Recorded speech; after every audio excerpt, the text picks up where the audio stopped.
Charles Barkley joining us now from the American Century Golf Championship from Tahoe. Chuck, with all the NBA conversation surrounding Damian Lillard and James Harden, where do you think Dame will be playing next season? Well, if I'm the Trailblazers, I don't give him away for nothing. If he wants to go to Miami, that's not a good fit for him for what they can give back. He going to play for the Trailblazers or he ain't going to play. They don't, the Trailblazers been great to Dame, and Dame's been great for the Trailblazers.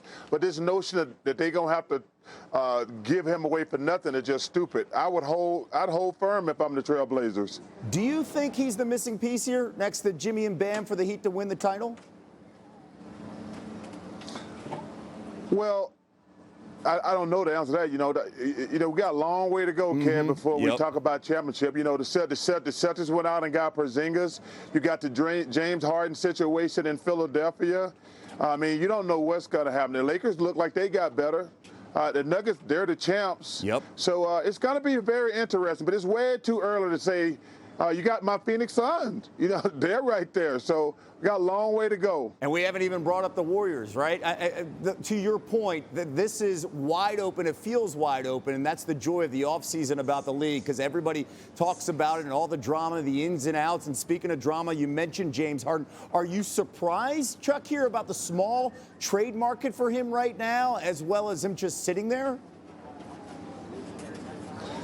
Well, I personally think the Sixers need to move up on. I think it's time for them to maximize Maxey and Embiid. I think they should trade James Harden. That's my personal opinion. I don't know what the market is, but I think it's time they make Maxey the guy on the Sixers to go with Joel Embiid. So my personal, if I had a choice, I'd say, hey, James, we love you, but we're going to make a trade. And I think that'd be the best move for them. We're hearing that loud roar coming from the 215 and the 610 and the 484 after that comment in Philadelphia, because they feel the same way. And I want to talk about another topic here specifically that's related to you and your experience when you came into the NBA. This week, Zion Williamson spoke about the issues he's battling, including eating healthy, trying to stay in game shape. Now, when you came into the league, you were listed at 6'4", but you were around that 290-pound point. And you were known as the round mound of rebound. And that was before the late, great Moses Malone told you you're fat and you're lazy. That's what you said. And he helped you get down to 255 pounds. And then you became a machine running the floor. What advice would you now give Zion? He needs to get in shape, plain and simple. This is professional basketball, Kevin. We're not babysitters. To make the kind of money these guys are making today, I don't think it's a lot to tell guys to get in shape. Hey, I don't know Zion, seems like a good kid, but it sounds to me like he don't have great people around him. Because your friends, I was blessed to have Moses, but your family and friends should say, yo, man, you're going to screw up your future. And it's not fair to the Pelicans. It's not fair to the NBA. But the bottom line, he just got to get in shape, plain and simple. And listen, I hire a chef. The kind of money he's making, hire you a personal chef. So he just got to grow up, plain and simple. Love it. I love that as well. And by the way, you look fantastic. Whatever you're doing, it's working. But I do want to talk about Victor Wembanyama. Entering his first season with all the type of hype that we haven't seen since LeBron was a rookie coming out of high school 2 decades ago. Just how good do you think Wembanyama can be? Well, I don't want to jump the gun because I've never seen him play against NBA players. The NBA, that little stuff they're doing in the summer league and that league he played in France, it won't be like the NBA. We got grown men in the NBA. We don't know how good the Spurs are going to be. He's got a great coach. That's the best thing he got going for him. But the Spurs are probably not in playoff contention next year. I hope he's great because it's better for my job and your job. Yeah. But I think we need to I really just think we need to let it play out because, like I say, he's going to be playing against NBA players. I don't know a lot about the French league, and I don't even waste my time watching the summer league. So I can't wait for him to get started. It's going to be a great thing to watch. And it By the way, it reintroduces your great relationship with the city of San Antonio. We know how close you are with those people there, so you get to talk about the Spurs if he does blossom into a star. Let's talk about one thing that's really important to you. He won't have no problem. He won't have no problem gaining weight down there. This is true. This is definitely with the Tex-Mex. I'm with you with that. I'm 100% with you on that. All right, let's talk about something that's honestly that's really important to your heart. This month, you announced you will leave $5 million to Auburn as your way of trying to ensure your alma mater stays diverse. What more do you hope to achieve with your education efforts? Well, I think it's really important for young black kids. We really need to, we've gotten lost when it comes to sports.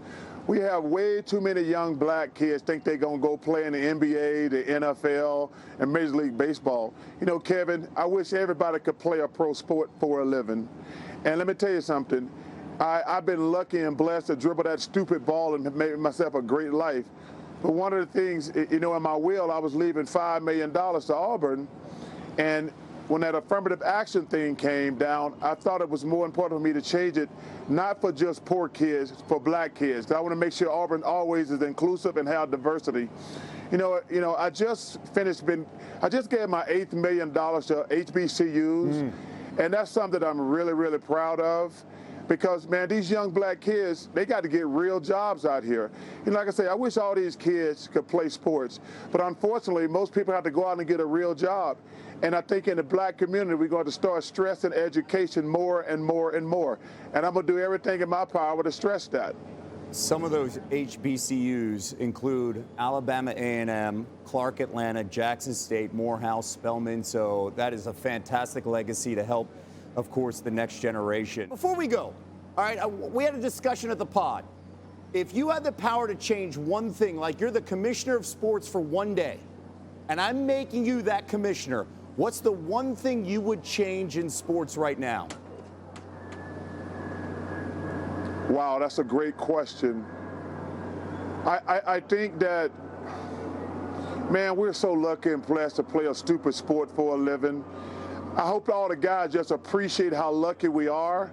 And number one, I hope they realize that they're not that good at sports, that they make all that money. They make it because of guys like Bill Russell, Dr. J, Magic Johnson, Larry Bird, Michael Jordan.